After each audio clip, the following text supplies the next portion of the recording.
안녕하세요. 토투입니다. 제가 라이브 세션을 준비하다 보니까 여러분들한테 이메일을 보낼 일이 생겼어요. 그랬는데 하나씩 하나씩 넣어야 되나? 이렇게 생각했었는데 생각해 보니까 스프레드시트를 이용하면 한 번에 발송할 수 있겠더라고요.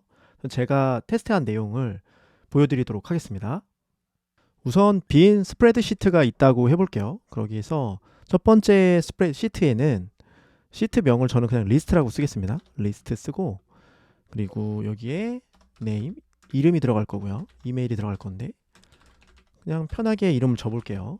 하고 이메일은 여러 사람 이메일이 있으면 좋겠지만 지금 예시에서는 제 이메일로만 가지고 하겠습니다. 이렇게 두 가지가 있다고 쳐봐요. 이게 목록이 밑으로 쭉 더 있을 수 있겠죠. 여러 사람이.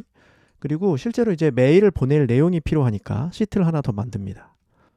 템플릿이라고 이름을 짓고 여기는 우선 제목이 들어갈 부분입니다. 제목이 들어간다 이렇게 써놓고요. 그리고 내용이 들어갈 거는 컨텐츠라고 쓰는데 여기서 우리가 할 건 똑같은 내용을 발송하는 거면 사실 우리가 이렇게 안 할 텐데 내용 중에 컨텐츠 내용 중에 특정 부분을 변경할 필요가 있겠죠. 이름이 들어갈 부분을 꺽쇠 가로로 표시한 다음에 이런 식으로 간단한 내용을 적어 보겠습니다. 이렇게 하면 이 부분을 갈아치우겠다는 얘기가 되고요. 이렇게 하면 기본적으로 누구한테 발송을 할지, 누구에게 발송을 할지가 리스트에 있고 그 다음에 템플릿 시트에는 어떤 내용으로 보낼지가 정해지죠. 이때 확장 도구 중에 앱스 스크립트가 있어요. 앱스 스크립트. 여기에 필요한 내용을 넣으면 되는데 이메일을 보내는 내용은 제가 이미 작성해 놓은 게 있으니까 그걸 복사 붙여넣기 해볼게요. 제가 사용한 소스 코드는 기스트에 올려놨으니까 확인하시면 되는데 영상 링크 밑에 쪽에 보시면 요 바로가기 링크가 있을 거예요. 그걸로 확인하시면 됩니다. 네, 이렇게 됐습니다. 시트명은 첫 번째 시트명이 여기 리스트라고 들어가는 거고 두 번째 시트명은 템플릿이 여기 들어갑니다. 만약에 시트명을 저랑 다르게 하셨다면 다르게 한 시트명을 넣으면 돼요. 이 내용 중에서 첫 번째 시트, 그러니까 이메일을 보낼 목록이 있는 시트에 접근하는 거고 두 번째 거는 우리가 어떤 내용을 보낼지에 대한 시트고요. 그리고 어떤 제목으로 보낼지는 두 번째 시트, 시트 2번인데 템플릿 시트에서 뽑아내는 거고 우리가 생각해보면 아까쯤에 템플릿을 이렇게 만들어 놨잖아요. 여기에 서브젝트를 넣고 여기 컨텐츠를 넣었죠. 그래서 여기에서 꺼내려고요. 여기 부분에서 꺼내려고 하는 거기 때문에 칸을 이렇게 들어가는 겁니다. set get range에서요. 넣어주고 그 다음에 첫 번째 시트에서는 전체 목록이 얼마나 많은지를 알아야 되죠. 이메일을 몇 명한테 보내야 되는지 알아야 되니까 이 내용을 몇 줄인지를 n으로 알아온 겁니다.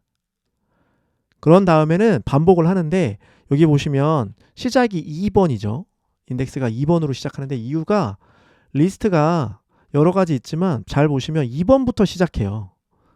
처음에는 이름이랑 이메일 같은 게 어떻게 구분되는지를 나타내는 거기 때문에 실제적으로 필요한 건 2번부터 필요해서 이렇게 된 거고요. 그리고 이메일 주소를 우리가 이렇게 넣어놨을 때 이메일 주소를 이쪽에다 넣어놨고 이름을 첫 번째에다 넣어놨죠. 그래서 이메일은 두 번째 칸, 이름은 첫 번째에서 꺼내오는 겁니다. 이렇게 꺼내고 컨텐츠가 되는 부분은 네, 아까쯤에 제가 잠깐 그렸을 때 컨텐츠가 되는 부분은 이쪽에 있었죠. 그래서 이 2로 접근을 하면 템플릿에 있는 이 내용에 접근하게 돼요. 이 내용에 접근해서 내용을 가지고 온 겁니다. 그러면 스트링 전체를 읽어드린 거고요. 그 중에서 내용 중에서 name이라고 되어 있는 부분만 우리가 반복하면서 갈아치워서 넣을 거죠. 그래서 갈아치우는 코드가 여기 있는데 이 replace는 MDN에 있는 내용을 보시면 되는데 여기도 예시에서 보면은 lazy dog이라고 되어 있는데 이 부분을 replace를 monkey라고 하니까 출력되는 게 monkey라고 되죠. 이렇게 변경을 해주시는 겁니다. 텍스트의 일부를 이렇게 이렇게 한 다음에 필요한 프로젝트 이름으로 저장을 하세요. 저장을 하시고 여기에 프로젝트 저장 버튼이 있습니다. 요거를 한번 눌러주세요. 프로젝트가 실제로 저장이 돼야 보낼 수도 있습니다. 네, 이렇게 다 되셨으면 실행을 눌러주세요. 실행을 눌러주시면 로그가 뜨고 그 다음에 승인이 필요하다고 나올 거예요. 권한, 이메일을 보낼 수 있는 권한이 필요하기 때문에 나오는 겁니다. 이때 권한 검토 누르시고요. 그리고 확인되지 않은 앱이라고 경고를 하는데 이때 고급을 누르면 어차피 제 거이기 때문에 그냥 진행을 할 수 있어요. 내 이메일 주소로 이메일을 보내는 기능을 가지고 간다고 얘기합니다. 이때 허용을 해주면 사용할 수 있게 되고요. 자, 그러면 마저 실행이 됩니다. 그럼 이메일이 도착해요. 네, 제 이메일 함이고요. 여기 보면 메일이 2개 왔죠. 상단에. 아까 제가 똑같이 넣어놨기 때문에 하나는 사라에게 이메일이 왔고 하나는 연진이에게 이메일이 온 것을 확인할 수 있습니다. 굉장히 간단한 과정인데 이 과정을 통해서 꽤 많은 분들한테 쉽게 보낼 수 있고요. 그리고 한 가지 더 팁을 드리자면 여기에 넣어야 되는 게 만약에 부서명이 있다고 쳐볼게요. 그럼 부서명을 따로 여기에 특정을 해주면 이렇게 테스트라고 해볼게요. 테스트라고 넣어놓고 특정을 해주고요.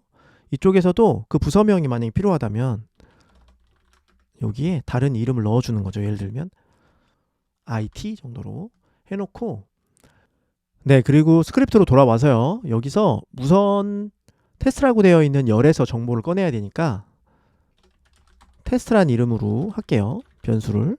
그리고 똑같은 내용이기 때문에 복사하고 3번에서 꺼내면 됩니다. 테스트라고 꺼내고 그리고 리플레이스를 다시 해주시는 거예요. 어떤 이름으로 할 거냐면 아까 우리가 테스트라고 필드를 넣어놨죠. 거기를 테스트라는 값으로 변경하는 겁니다. 이렇게 하면 그 값의 내용을 반영할 거예요. 그리고 실행해 보겠습니다. 새로 이메일이 왔고 우리가 넣어놓은 IT, 큐피드 이런 값이 뒤에 들어가는 게 보입니다. 여러 가지 값들을 변경해서 넣어주셔야 되면 이렇게 처리하셔도 되고요. 마지막으로 샌드 이메일에는 옵션을 더 넣을 수가 있어요.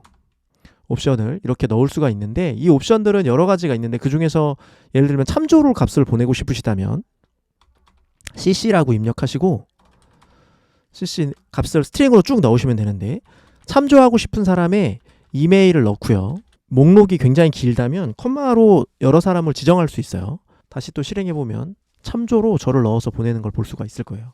아, 저만 있어서 지금 참조가 없는데 참조를 열어보면 이렇게 나오죠.